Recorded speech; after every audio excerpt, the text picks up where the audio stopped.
I'm one of the co-editors of this book, Feminist Digital Humanities. I edited with my colleague, Lisa Rohde, who's at CUNY, and as Vicky said, the three of us are presenting two chapters. I'll talk about the introduction as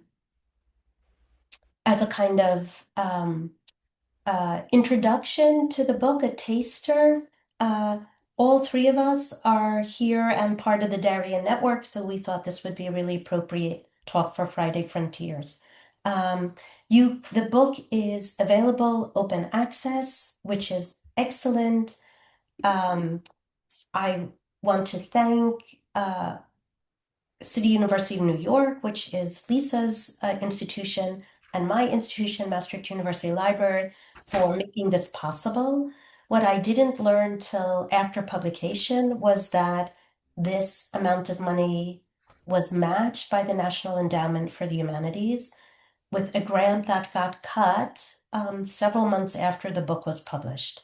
So we were one of the last books to be able, for our press, University of Illinois, to avail of this. And I'll also thank, while I'm at it, our editor, Alison Spring Basford, for her encouragement, goodwill, professionalism. She was terrific to work with, and of course, all the authors that made this possible. When Lisa and I were working on the book, we gave our authors a challenge, which was to ask them to lean into their articulations of how feminist theory is brought to bear on digital scholarship. In other words, to move beyond speculation into intervention and towards justice. We have three sections. You can see here, readings, infrastructures, pedagogy. Monika and I our chapter has to do with readings, Jenny with infrastructure, and I'll talk a little bit about one of the chapters for pedagogy. Oops.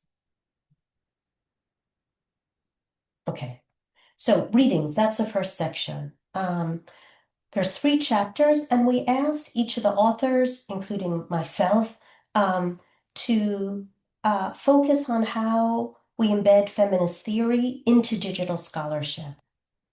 And here the authors write about how to deploy digital methodologies to revise or refashion dominant narratives, to enact recoveries of previously invisible or erased contributions by women. And all of the chapters in this section consciously employ digital humanities methods within a feminist framework. Or, if I can put it another way, the authors manifest feminist theory through digitally enabled interpretations of corpora in very different modalities. In the second section, which turned out to be the longest section, which I found interesting as the book progressed, the authors discuss how feminist theory and practice alter, reshape, and improve, or can be used to improve, technical systems. And they posit how feminist approaches challenge us to build anew, to adapt or revise existing structures of power. And this ranges from conditions of labor to architectures of knowledge. And what's interesting about this section is that infrastructures interpreted very widely, including human, information, physical, ranging from experimental DH centers to intervening in national infrastructures. And the last section is pedagogy. And here the authors demonstrate the ways which feminist theories, pedagogies, and approaches can be activated within DH curricula. These range from course design to professional development, Danashi Throats particularly. And they consider DH courses as sites of liberatory feminist practice. They approach the classroom as a site of transformation through cooperation, collective knowledge production, and attention to the impact of digital methods. So since we don't have a speaker today from the pedagogy section, I thought I'd discuss one of the chapters very briefly by Mark Sample, Davidson College in the US. And Mark relates his approach to teaching a seminar entitled Gender and Technology, in which the goal was to get students to resist the lure of social media, while helping them to understand how it reinforces, extends, amplifies racist, sexist, transphobic, and other hateful ideologies. So he asked his students to work in small teams, to embark on a social justice ad campaign, to intervene in discussions on a social media platform of his choice and the social issue of their choice. So he writes that students opted for themes such as gun control, LGBTQI rights, women in STEM, etc. But another really important goal of the course was to give the students the opportunity of peering under this black box to see how social media functions. As a feminist intervention, he and his students, he writes, engage in guerrilla warfare, guerrilla resistance. Sample notes that changes in the platforms regarding how they target users and the terms of advertising would make the course impossible to teach as he did it a few years ago. Even by the end of the course, he couldn't do the same thing the next year. But his lessons, I feel, are really relevant, and they provide real-world opportunities for students to be more savvy consumers of social media and take back some of that helplessness that many of us feel when we engage with these mega platforms about who controls the narrative.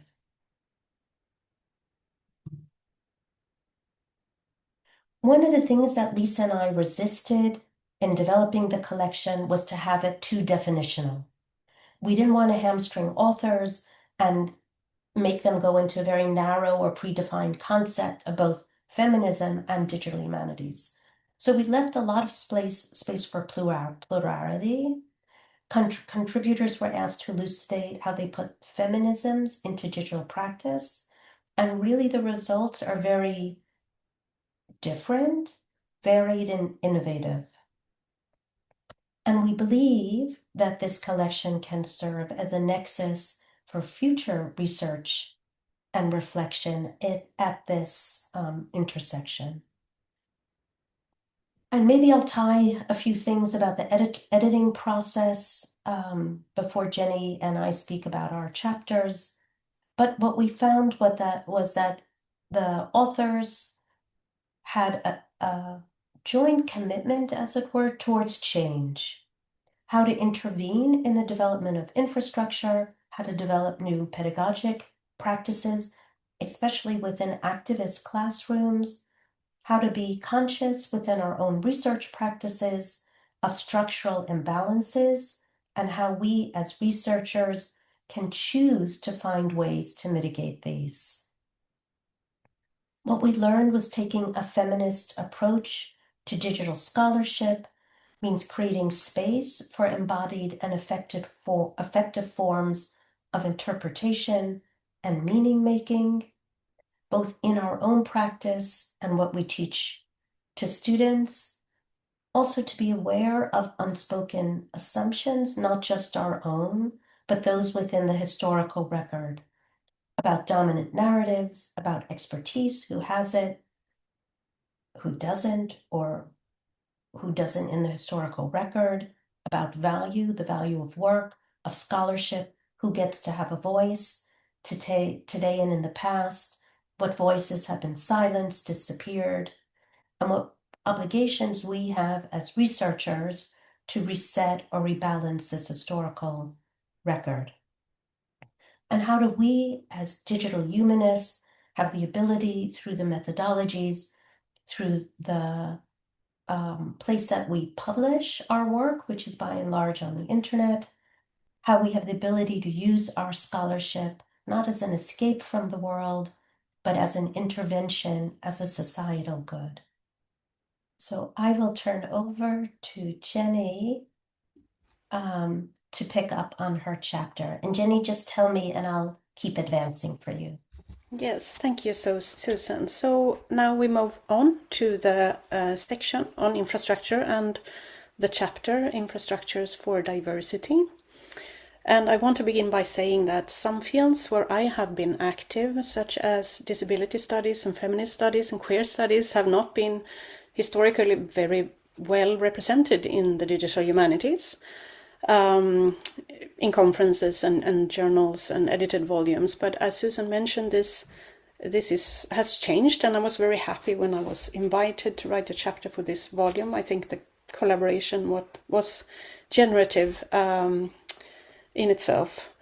And I was especially interested in the idea of feminist interventions into infrastructure, and that is what this chapter is focused on. And it deals with two different projects carried out in Sweden. I will mainly focus on the project I was PI for, Queerlit, but I will begin by describing the other project, Expansion and Diversity, briefly. And as you will see, they have some things in common. We can go to the next slide. So I co-wrote this chapter with two colleagues at the University of Gothenburg, Astrid von Rosen and Cecilia Lindea, who both were engaged in the project Expansion and Diversity, Digital Mapping and Exploring Independent Performance in Gothenburg, 1965 to 2000. And that project was grounded in two of the core principles for data feminism that Ignacio and Klein presents in their book with the same title, Data Feminism. Embrace pluralism and consider context.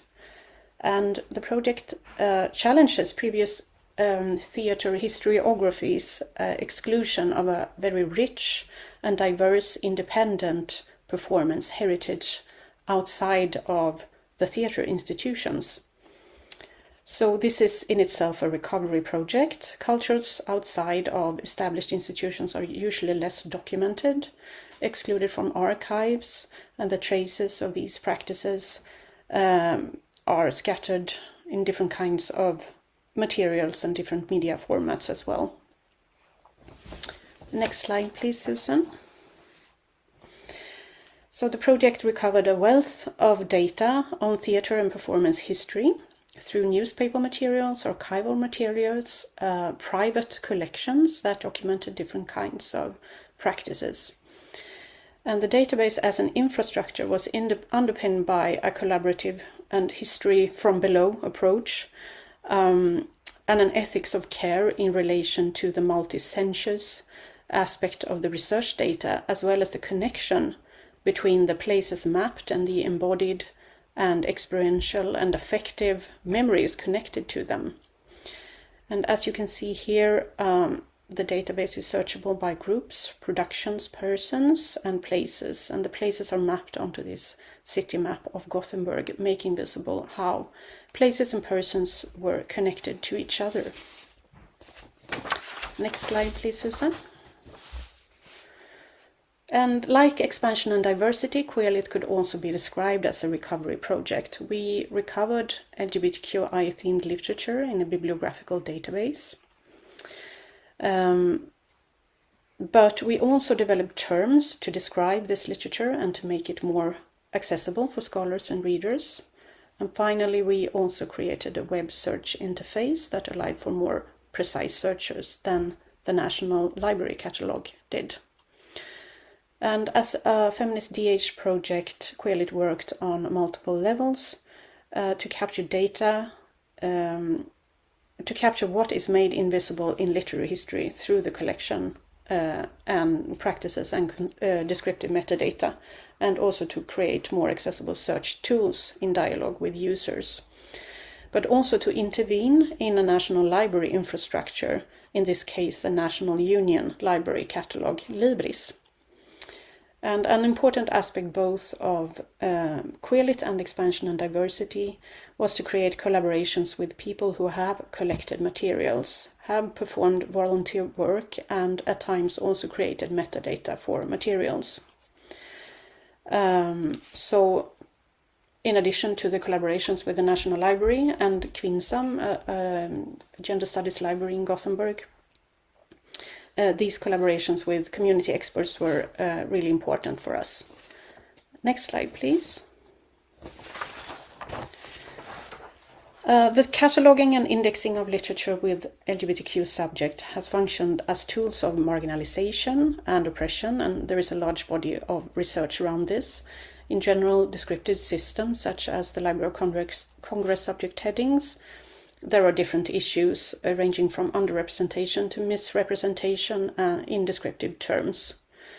And queer literature has, of course, also been marginalized in literary history due to a combination of factors, different publication patterns, and the need to strategically disguise queer themes and topics, which puts emphasis on the reader's interpretation. And the difficulty to represent queer identities overtly makes this literature harder to capture in descriptive subject headings. It is difficult to capture content in fictional literature overall, since it's hard to pin down what a literary text is about, of course. But this is even more difficult than when it comes to LGBTQ literature. At the same time, fiction is an important source of knowledge for minoritized groups, since there is often a lack of historical sources. And there is a long tradition of queer information activism, that is to say, practices of collecting and describing and making accessible queer literature, and that has been essential to the Queerlit project. And the book on this image is one example. It's a printed bibliography of Swedish queer literature, authored by librarian Sebastian Lundlöv, who took the initiative to the project Queerlit and was part of the project team. And there are, of course, many other examples, reading lists from queer book clubs and predating the digital, and blogs and websites and podcasts now in the current digital landscape. Next slide, please. So to make the literature in the Queerlit database searchable, we have also developed a thesaurus, which is based on the Homosaurus, a linked data vocabulary developed for LGBTQ+ materials with terms in English. So we translated relevant terms from the Homosaurus to Swedish, to Swedish, and we added terms that was needed in our specific context. For example, texts for text dealing with Sami heritage, or it could be terms for different legal conditions. And both the Homosaurus and our thesaurus Queerlit can be described as reparative taxonomies, to quote Melissa Adler in her book Cruising the Library. The reparative ethos is present on many different levels of the project, both in the development and application of metadata and in the preserving of previous activists' work to collect and describe queer literature. Next slide, please. So we have not worked with a literary warrant in a traditional way, meaning we have not derived the terms in the thesaurus from existing literature. Instead, we have developed the Queerlit thesaurus beforehand and then worked with indexing and thesaurus development as an iterative process. In this way, we have prioritized user warrants, terms end users are likely to wish for, and cultural warrant, acknowledging that different groups have different information needs. And the National Library of Sweden states in its guidelines for indexers that to index a book with a subject term, the subject must amount to 20% of the book. We have not followed this principle. We have also indexed what we call peripheral subjects to be able to capture queer characters and motives that only appear in the margins, which is especially important for older literature, of course. The indexing of peripheral subjects means that more titles can be made searchable, and that motives and characters are peripheral is indicated in the metadata itself, so the user can easily see if non-normative gender or sexualities is a main theme or topic, or mentioned more in passing or in a certain instance.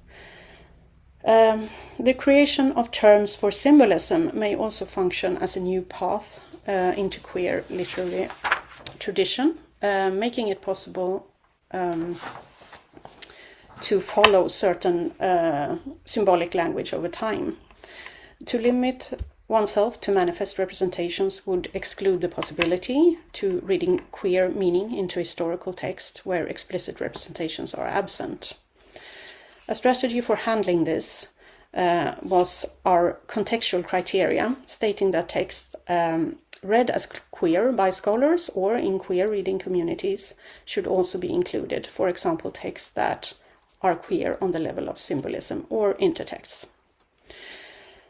All indexing was performed by a group of collaborating librarians that were part of the project team, and these practices were developed from the assumption that to function as transformative, the developers of an digital infrastructure must pay attention to what have not been given space or has been excluded, and in this case, texts that are part of queer literary history but does not fit the criteria of manifest representation, or that represent queer motives and characters only in the margins of the work. Next slide, please. So in Queerlit, we were very fortunate to have the National Library as a partner. It made it possible to integrate metadata created outside of the library into the national catalogue. And this is quite unusual, but there were a couple of things that made this collaboration valuable for the National Library as well. They implemented a while ago Libris XL, which was a new version of the Libris cataloging system. And Libris XL uses linked data and BibFrame 2.0, a data model for bibliographic description. And this creates new ways of into the library's collections. The library data becomes visible outside of the libraries. And Queerlit and the Qlit thesaurus, which is external but can be used to index in Libris, served as a kind of a pilot project to explore these possibilities. So we worked with questions of how the Libris API could be modified for us to be able to create our more user-friendly search options that we wanted. Moreover, developing the Queerlit interface also gave the National Library valuable feedback for the preparations for a new Libris web search, which is beginning to be implemented now. And here you see the same title side by side in Queerlit, our external search interface, and Libris. And it's August Strindberg's The Defense of a Madman. Our metadata is in Swedish, but translated we have the terms love between women, marriage, jealousy, love triangles, and masculinity in women. And in the next image you see the same title in Libris. And as you can see, Libris is also mapped to Library of Congress subject headings, and we have some terms labeled SAO, the Swedish subject headings, and some terms labeled Qlit, and that is from our external thesaurus. And this title also exemplifies that Queerlit also includes historical representations of non-normative sexuality and gender that is negative. So this is not a title one normally would mention as LGBTQ literature. However, it makes visible how, in this case, lesbianism has been treated within the canon, and it also makes it possible to trace representation of lesbian women over time. Next slide, please. Yes. Both projects discussed in our chapter relies on community work in different ways. Private archival collections aimed at preserving the legacy of performers in the case of expansion and diversity. And previous digital recovery projects such as blogs or personal websites documenting queer literature in Queerlit. Or, as you can see here, a pre-digital reading list of lesbian literature that we found in Kvinsam's archives. And these do-it-yourself initiatives can be transformed into digital data sets and recycled into larger digital infrastructures, and in that way become more accessible and also preserved. And the decision to integrate Queerlit into Libris is a strategy to recover queer experiences in literary history without separating them from literature in general. Expansion and Diversity chose to develop a freestanding database to be able to accommodate for the diverse media that was collected. Our feminist and queer practices included making existing data visible, but also engaging with concerned communities. Queerlit had workshops at Pride festivals, encouraging people to suggest titles and terms, but we had also an ongoing dialogue with public librarians with a special interest in LGBTQ plus questions. And to support cultural transformation, digital infrastructures need to be to build on theoretical understandings of power relations and a constructive and critical exchange with people and communities with interest and knowledge of the data. And this is not just a way of securing pluralism, but also a question of quality when it comes to contextualization, interpretation, and dissemination of the data. Thank you. Thank you, Jenny. So I will close talking about the chapter that Monika Barget and I wrote based on the Letters 1916 project, one of the chapters from the first reading section. And the goal of the project, or one of the goals, I had many, was to really intervene in existing collections, physical collections, and infrastructures to create a new collection, a digital collection, that digitally recontextualizes material from physical locations, be they private or public sources. This ties in with the core principle of data feminism, of examining power, rethinking binaries and hierarchies. They were the most important for our project. The project wasn't just about rereading historical sources, but reimagining a historical archive as dynamic, as co-created, and one that spanned and transcends institutional and geographic boundaries. It was co-created. The public both deposited family letters as well as transcribed letters that were in the collection. Our feminist methodology translated into an iterative and creative analytical approach. So we used NLP not just as a tool for discovering prominent themes across the corpus, but also to be a check on our manually assigned tags. So we wanted to ensure that the voices of women who were represented very much diverse cultural backgrounds in Ireland, political orientations.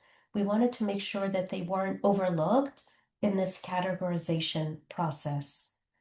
So we used a statistical analysis of our manually assigned. So every time a letter came in, we assigned it some tags. And it helped us understand the thematic range of women's writing better, because the amount of women is about a quarter of the men in the collection. So we saw, for example, 27%, not surprisingly, of letters by women are in this personal relations category. We also found them in other categories where we were a little more surprised. And even though at the time, this is a century ago, 1916 to 1923 in Ireland, women's agency outside the home was quite limited. We found them in some other collections quite significantly, like the Irish Civil War and the First World War.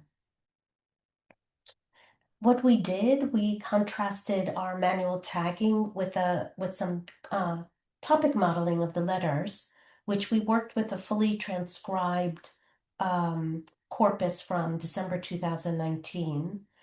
And this topic modeling highlighted something that we kind of knew when we were collecting, but not very specifically, that the corpus was maybe a little more multilingual than we thought. There were a few letters in French, some German because of the First World War, and a considerable amount of writing in Irish, but this is mostly interdispersed in our English language letters. And here, what was surprising is that many of them were authored by women.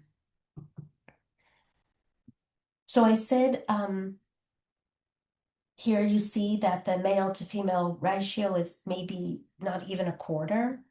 Um, um, and I think this is partially because of the way we collected. It was maybe, I don't know, could I say random or haphazard? Often institutions say, here's a collection you could digitize. Sometimes we chose and we weren't sure what was there. One of our biggest collections is from the National Archives, the General Secretary's papers, and by and large, I'd say 99% is male in that collection. Also, we found a lot in the First World War collection is male. Women did write a lot of letters, but they wrote them to soldiers who maybe died, maybe didn't have the capacity or the space, unless they were officers, to save letters. But what we have mostly is letters back, and these were by and large by men. Um,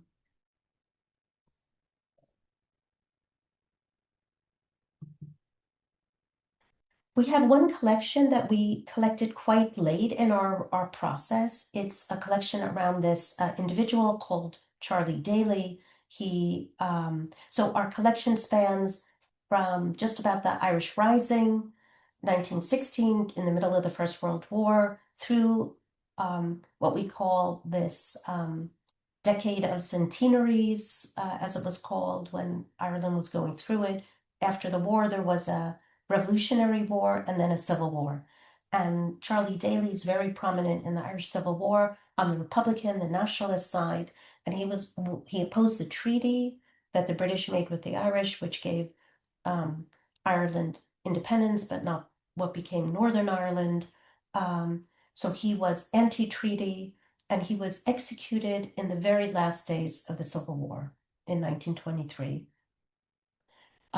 Kerry County Library had his collection, and they had copyright control over it, and they said, it's a really interesting collection, you can digitize it. And what we found really surprising, particularly as opposed to the First World War period, how many women were involved and how much autonomy they have in the correspondence network. We found that his mother, and you can see this in the network on the right, his mother, his sisters, female friends, we found much less female friendship early on. And all these women are key and central to the exchange of news between Irish Republicans, especially when the men were imprisoned. Here we also found that a lot of the Irish were written by women, which was also surprising because when we often think about Irish language, progress in Ireland in the early 20th century, there are many male-dominated voices. And we saw how actively they contribute to language preservation and cultural identity. Another case study we explored was the often overlooked activities of pro-British women in Ireland, and we focused on something called the Irish War Hospital Supply Organization, which was predominantly a female network that supported the British war effort between 1915 through the end of the First World War. We did this interactive map to show women's working groups, their administrative centers, and we could challenge the narrative of war in Ireland as male dominated and show how women's labor was thus not auxiliary, but firmly embedded in British Army infrastructures. And what they did was harvest and process and ship sphagnum moss, which is a type of moss you find in bogs. So it was very common in Ireland, in Scotland, and it had an antiseptic quality to it. It was discovered by the French, I think, in about the 1870s or 80s. But because there was problems with the cotton supply from India that could be used for bandages, especially in the war. This moss really provided a much needed bandage workflow, as it were, or flow, and saved many, many thousands of lives.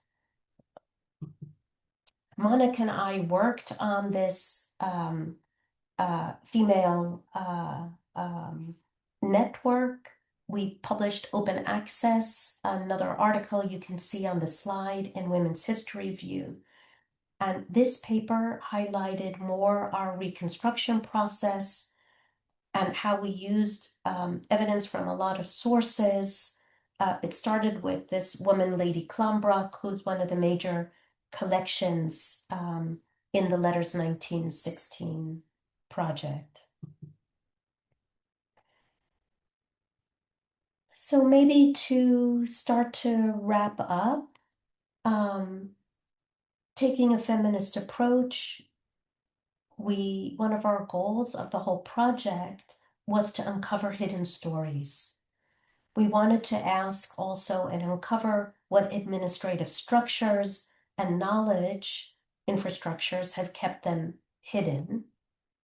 We had blog posts that accompanied and also a podcast series that accompanied Letters 1916. And here we also took the opportunity to reflect on the history of archives and the collections that we worked with and speculate on the reasons for sidelining certain historical actors.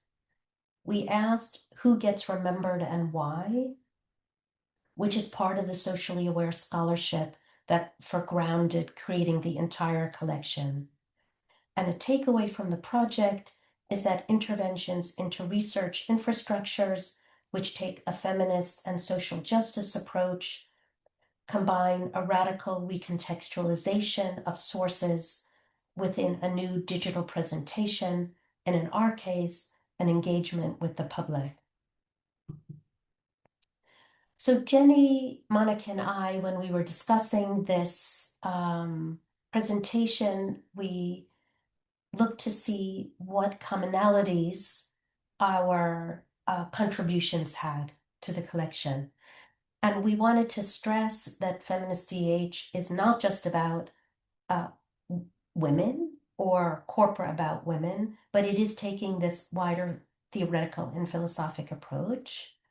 It's not necessarily a defined research objective, but a methodological mindset.